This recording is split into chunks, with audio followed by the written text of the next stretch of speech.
What's the real difference between being the boss and being a true leader? In this episode of Revenue Without Borders, I sit down with Stacie Selise, who went from fixing phones in a Verizon store to becoming a Fortune 20 vice president leading thousands. She shares how she discovered the real meaning of leadership, why managers manage but leaders multiply, and the exact framework she used to build her career and later her business. Whether you're climbing the corporate ladder or dreaming about entrepreneurship abroad, this conversation will show you how to lead with impact, not just authority. Let's get into it.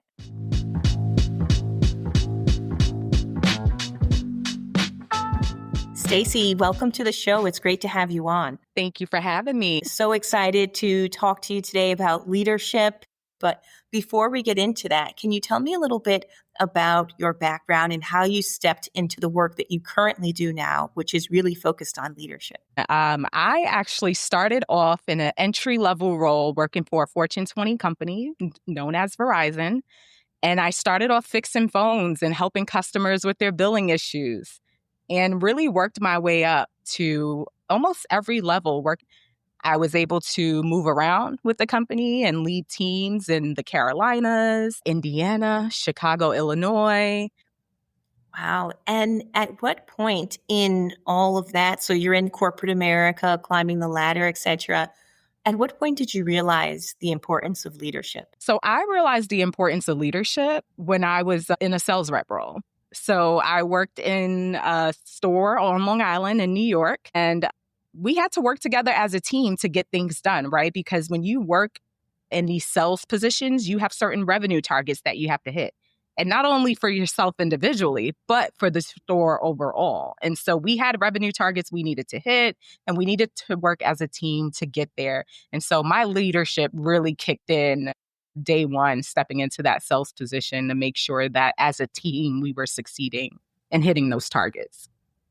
So leadership to me is when you are playing for the name on the front of the jersey and not the name on the back. So a lot of times we go into positions as an individual contributor and we think everything's just about us, right? But realistically, when you work for a company, whether it be your own company or you're working for someone else's company, you're also having to think about the overall vision and mission of that company, right? And it takes more than one person to get the job done a lot of times. And so I know it's cliche, but we always say teamwork makes the dream work. And it really does. You know, you can go much more farther as a team than as an individual in life. That's so interesting because when people think of leadership, a lot of times in the corporate space, they think of the person with the power, the person with the authority, the person who is calling the shots. But when I hear you talk about it, it's really the person who is setting up things for the betterment of the company and the group or the team or whatever space that is. Absolutely. And to me, that's the difference between a manager and a leader. A manager is the one calling the shots and telling you what to do, not showing you how to do it. But a leader is a person that's actually going to get in there with you and show you how to do it, right? And really, really create more leaders and lift as they climb. And managers don't do that. And that's the difference between a manager and a leader.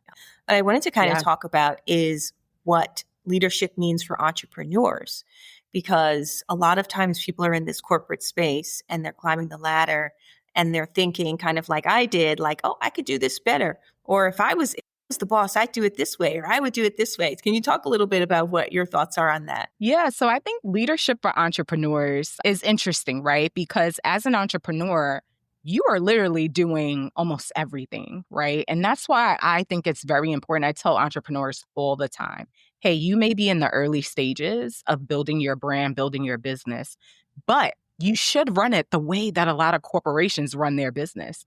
And what I mean by that is when I jumped into entrepreneurship coming from corporate, the first thing I did was I hired an executive assistant. And people looked at me like I was crazy. Why do you have an EA? Because I need to run this the same way I would run it as if I was working for this Fortune 20 corporation, right? And it's important to have certain positions in place to really help you scale at a much faster rate. You can't do everything alone. I think that's going to be the theme of this conversation. You cannot do everything alone if you really want to go far and be successful in what you do. So if I could tell entrepreneurs out there anything, I would tell you to make sure you build your team from the beginning. Don't wait. Build your team from the beginning. Get some business funding if you don't have your own funding already saved up for it, but build your team right away because it's going to help you scale a lot faster. There is this whole like hustle culture out there, right? Yeah. Like people talking about, oh, I gained this many subscribers in 1 week and, I built my business this way and I used AI automation and I was able to Mm-hmm. scale super fast and I had no one. I was able to do it myself.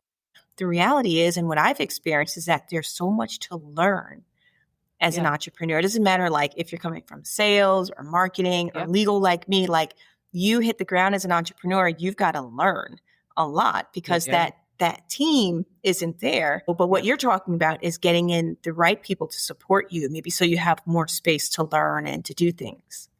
Absolutely, because your time is one of the most important assets as you become a business owner and build your own brand. So it's very important for you to have the time you need to do exactly what you just said in terms of learning and growing.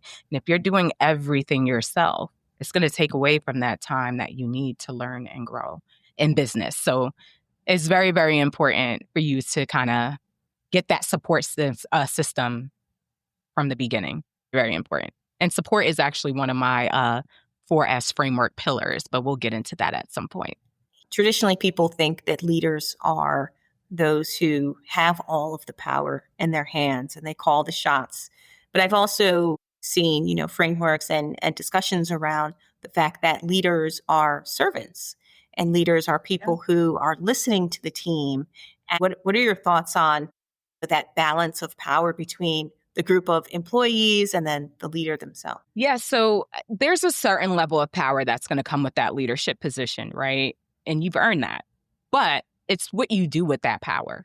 Are you taking that power to make sure you're empowering everyone else around you? Or are you just using that power to call the shots like you spoke about earlier?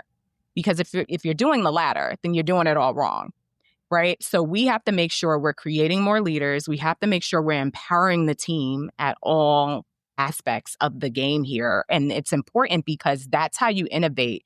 That's how you challenge the orthodoxies. And that's how you continue to grow and scale for any company, for any business. So you have to make sure you're continuing to pour into the people around you because they're also in those seats for a reason and they've earned those seats. So they bring a certain level of uniqueness and talent that you may not possess or you may not have, which is why you have them on your team and you have them around you.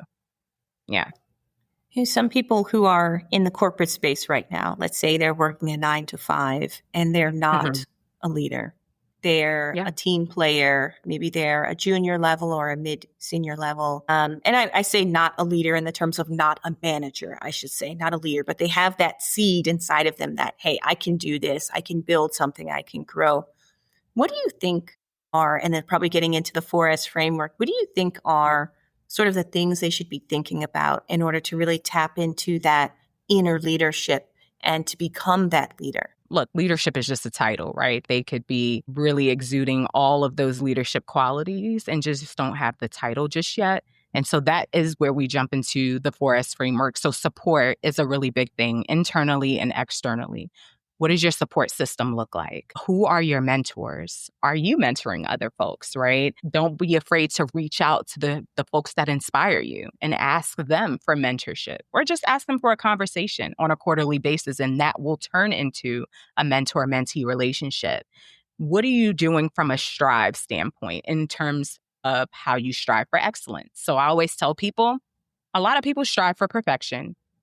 We don't strive for perfection. We strive for excellence because when you do that, you'll land in the ballpark of perfection and nothing's ever perfect anyway. Things change every day. So what are you doing to strive for excellence? What are the set of standards that you have in place? For me, ethics and integrity goes a very long way, right? You always want to make sure that you and your teammates are doing the right things even when no one's looking. So what are the set of standards you live by? as a teammate, as an individual contributor that you would bring into a leadership role. And when you have all of those key components, it'll lead to the success that you need in any role that you'll be in and any organization you'll be in, because those are the measurable outcomes you'll be able to see and put on your performance reviews and what have you. So if you have those four things going, which I call the 4S framework, you will be successful. Do you think leaders today have generally kind of lost their way in terms of how to manage this new generation that's coming up? Yeah. And I think where some leaders miss the mark is that they're not willing to adapt and innovate. And so right now, when we talk about the new generation, I would consider myself a millennial, but now you got the Gen Zs, alpha. So there's so many different things going on in the world today that you may not always understand, which is why you need some of these folks on your team to help you adapt and to help you grow. But a lot of leaders are what I like to call old school leaders, and they're stuck in their old school ways, right? And that is why I always say you have to challenge the orthodoxies. You have to make sure you adapt, you innovate to grow. And a lot of these companies are not doing that. And so when we talk about how many days in the office, how many hours overall should you be working and all these different things, I think we're looking at it the complete wrong way. We need to be talking about what's the impact that we have. Forget the amount of hours. Like, what is the impact that we're looking to go for? How are we going to get there? What are the frameworks we have in place to get there? And kind of move from there. But you also have to have the right teammates. And that's where diversity and inclusion comes in for me. That's still a really big thing. I know people don't like to talk about DEI or the impact of DEI, but it is very important because you need that uniqueness at the table. Everyone has a unique perspective and you need that at the table. I want to talk about DEI for a minute because, I watched the whole movement of cutting budgets for DEI and which companies decided to cut, which companies decided to stay quiet. There was a lot of that. The majority of them were not speaking about it. Some were cutting budgets behind closed doors and not talking about it. There was a wave of professionals who lost their jobs. I would have thought that leadership means standing up for something that you believe in. But what I saw, which seemed to me to be a number of people who were just going with the flow. Absolutely. I totally agree with that 1,000%. Leadership is, what do you do when your back is against the wall? And for a lot of these companies, they felt like their back was against the wall and they just conformed and went with, society said they should go with or what have you. But if you look at history and you look at what we've been through and where we are, where we are and where we're going, you would know that diversity, equity, and inclusion is still very, very important. And it's good business, regardless of, what you may think personally. It is good business to have unique perspectives, to make sure that everyone has a fair, advantage, if you will. Because equity is about the fact that, we can talk about equality all day. Oh, yeah, I gave these two groups the same resources. But did they have different starts in life, right? One had a head start, the other didn't. So you gave them the same resources at this point in the game, but one group didn't have, this 10 years of being grounded and really learning different things in life. So it's just so interesting when people talk about equality versus equity and just canceling the DEI conversation overall. I don't subscribe to that. And I think it's the wrong way to do business. And even in addition to DEI, I noticed that today leaders seem to either lean in to being visible on social media or, like the old school leadership, they are shirking back. They don't want to be on camera. They don't want to do, they'll do sort of like the company on brand social media where they appear with the logo and they've got the suit and everything. But outside of that, they don't want to be seen. They don't want people to know who they are as a person. And it just reminds me of what you said at the beginning, which is you're playing for the name on the front rather than the name on the back of the jersey. But there's like this balance, right? Like, don't lose who you are. Yeah. And that's a fair point, right? So when I say playing for the name on the front of the jersey and not the name on the back, for sure, we're talking about like the teamwork aspect. But to your point, yeah, you have some individuals who are now like, man, I got to do exactly what my company is saying to do. Now I can't be an individual in this space. And for that, no. I think you need to step up and still be who you are. But I get it. Some people have certain obligations. They're like, I don't want to ruffle any feathers. I have a family to support. I have all these different things going on. I don't really want to rock the boat here. So I get both sides. I understand, but the one thing for me personally, I'm always going to stand up for what's right. And for me, that even transitioning out of corporate to build my own brand to help other ambitious professionals was doing what's right, regardless, of the money I was making and all the great things that comes along with working for a Fortune 20. Absolutely. And you yourself are visible on social media. So I think of that Yeah, in terms of like, transitioning from the corporate world to this world of entrepreneurship where you got to be on Instagram. You got to be showing yeah, people who you are, what you do, yeah. what you stand for. That's absolutely right. And look, it may be uncomfortable at first, but a lot of times you have to take yourself out of it and say, what is the message and the impact I need to have for someone who may be scrolling, come across my profile and hear this message and now they're inspired, right? That's the impact you really want to have. Even if I feel like, oh my God, I may have looked so silly in that video. It's really not about me. It's about the message and the impact. And I think that's what a lot of people have to understand when it comes to social media, because it can be uncomfortable for some people. How do Yeah. you think? Because I find that, at least from my experience being in the corporate space, that being a Black woman of a certain leadership level or seniority level in a major corporation comes with its Yeah. challenges. And there's also been this wave of Black women who are leaving corporate spaces to start their own businesses and to experience Yeah. leadership in that way. What have you found so far in your journey in that transition? Yeah. So, one, there is so much beauty in this journey. So, as I transitioned out, there are a lot of colleagues I've had from Verizon and other companies as well, where they've done the same thing. And we kind of have like this cohort of women leaders who are just doing the thing. They're all taking their skill set to empower others and really just make a dent in this entrepreneurship world because it's needed. I always tell a lot of people, like, hey, you really want to help a lot of other entrepreneurs. Me, I'm focused on helping the 87% of Americans who are working a 9 to 5 or working within corporate because I know that there is space for them, or we need to break through and make more space for them in terms of leadership. There aren't too many of us at that level, VP and above. There aren't too many of us. I think I saw one Black woman in the C-suite for Verizon the entire time I was there. One. So think about that. 15 years, one Black woman in the C-suite, and she transitioned out. She's actually one of my mentors, and we talk all the time. And you look at that and you're like, hey, this is why we need more of us, and this is why the work that I do and so many others do is so important. I think about the mindset that it takes Yeah, because you do have to have a lot of courage. You do yeah, have to be confident in yourself. And there's a certain mindset that says, you know what, this is good, but I can do something that has more impact. And that's also great.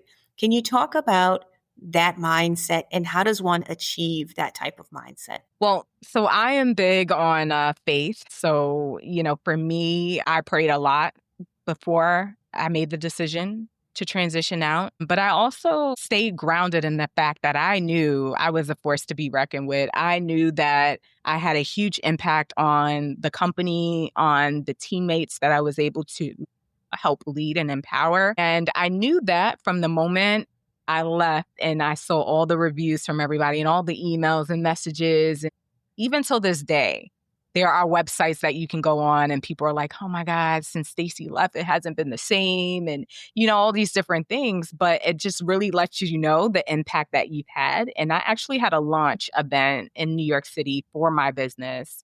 And a lot of my former teammates came out and they all had amazing things to say. And I swear I didn't pay them to say this stuff, but they came and they were so vulnerable and so open.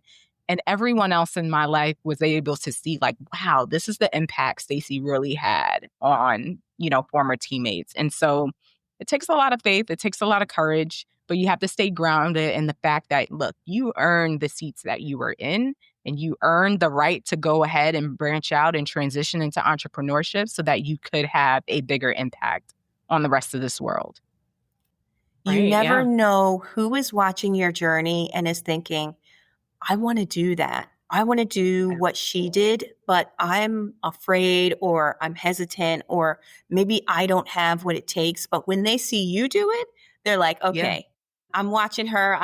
I'm clocking you. I'm seeing what you're doing. I want to do something similar. Absolutely. Absolutely. And for all of those professionals out there that are like, hey, I want to do something similar. I really want to understand what she's talking about with this framework. I would encourage you to go to my website, stacieselise.com, grab your physical bundle of the 4S framework leadership bundle or the digital if you want an instant download. But you'll really understand from those two books kind of what I went through, what the journey was like, and the things that I did to be successful, because I want all of you to be successful. So please go, get that and make sure you're living it, breathing it every single day. Absolutely. And if someone is listening and they're thinking, not only am I curious about leadership and having a bigger impact, but a lot of our listeners are, I'd say, internationally curious. They want to move abroad. They want to do something bold and risky. Do you think the Forest framework will help them with that as well? Absolutely. Absolutely. Because those 4 pillars, the 4 core components, you can apply it to any aspect of your life. And it doesn't matter what career you're in. You could be in healthcare, you could be an entrepreneur, like we spoke about earlier. Those 4 core components will always apply. So, yeah, absolutely. And the fact that we're talking about living abroad, I think it's amazing that you live in Dubai. And you know what's so interesting? I always think about Dubai. I've never been, but I do want to visit. And I always see it on TV and I'm like, oh my gosh, that may be somewhere I could live one day. It looks like it's such a great place. Dubai is a very dynamic place. I think it Yeah. is. It reminds me a lot of New York City. Okay. And the fact that in New York, obviously, it's much more mature, the financial systems, etc. But there is this vibe to the city that you can be anything, you can do anything, Empire State of Mind type vibe, Yeah. that you Yeah. can do that.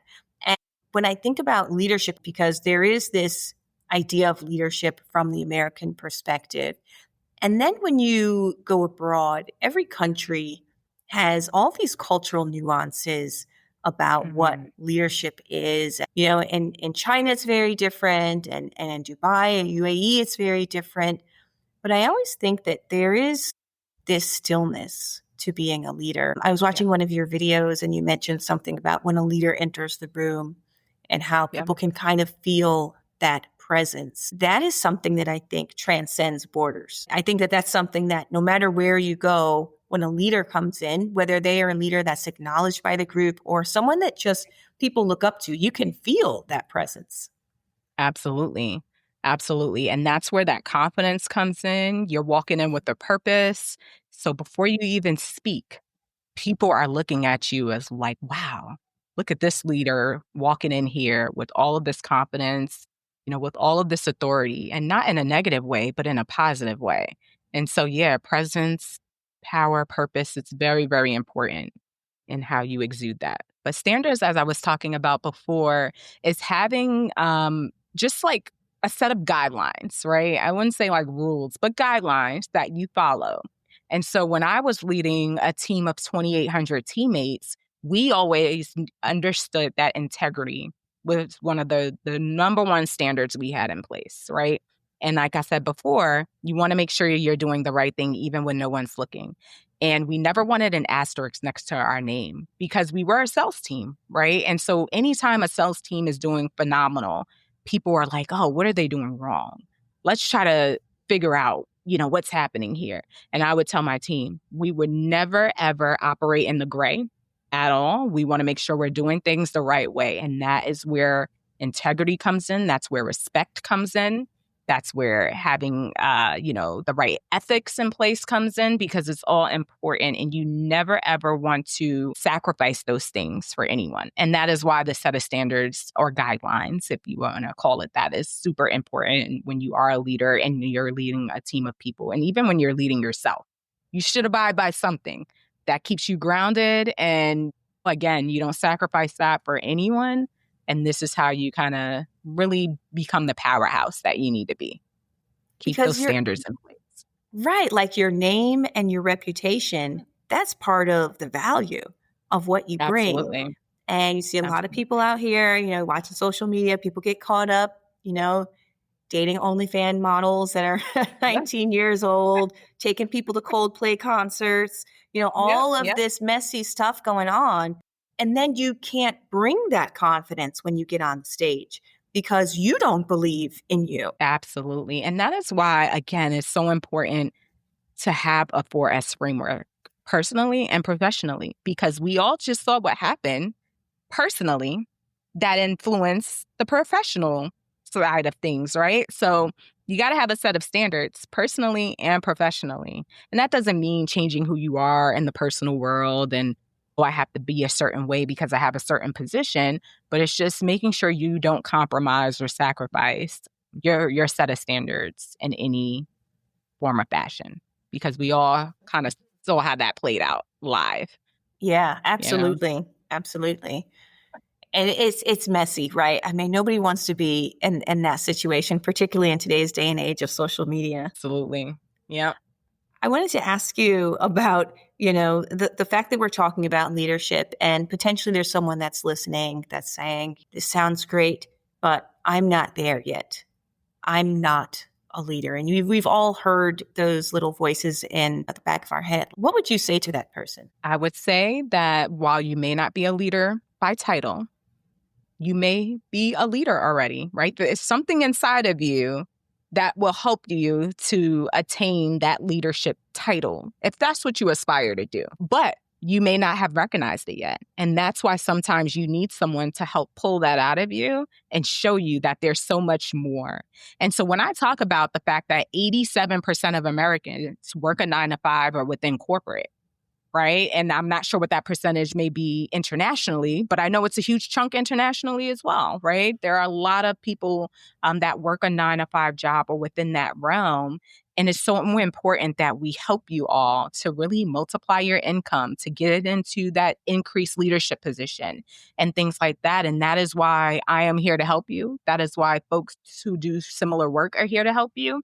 And even if you want to start small, like I said, get the 4S framework. It's only $24.99 USD for the digital download. Go to my website, go ahead and get that, and let's empower you to want to step into those increased leadership roles and to really gain the skills that you need to secure those roles so you can multiply your income. That's what it's about. And I love how you talk about the mindset shift, because a lot of it is that we get stuck in our heads. We do get stuck in thinking a certain way, and Yeah. that thinking impacts how we're doing things. And then you're doing things over a long period of time that are, hampering your ability to really step into that leadership. So I think this 4S Absolutely. framework that you're talking about is definitely going to help people. Absolutely. Stacie Selise, thank you so much for joining us today. It's been a pleasure to have you on. I wanted to ask about your books before we let you go. You mentioned the 4S framework, but are you working on a book or something you'd like to tell us? Yeah. So I have the 4S framework playbook and workbook out now for you all to purchase on Amazon. You can get it on Barnes and Noble, or you can get it on my website at stacieselise.com. But aside from that, yes, I am writing in the background. Not sure when I'll release my main book in the future, but it is coming. It is something that I'm working through diligently. But as of now, you can definitely get the 4S framework, playbook and workbook. So make sure you grab that if you are an ambitious professional or entrepreneur looking to, increase your leadership and your leadership skills at that. Wonderful. Stacie, thanks so much for joining us today and talking about leadership, and we hope to have you on again. Thank you so much for having me.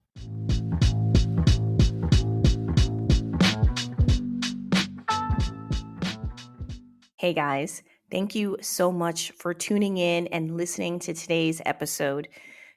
I appreciate when you guys tune in and the time that you take to listen to the show and support us. And I have one thing that I'd love for you to do that would really help us out, which is rate the show. If you've enjoyed it, make sure you rate it. You can do it on whatever platform you're listening on. That would do wonders for us.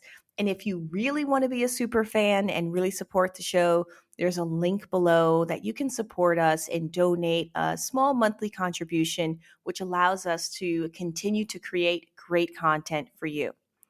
Thanks so much again. Appreciate you and see you next time.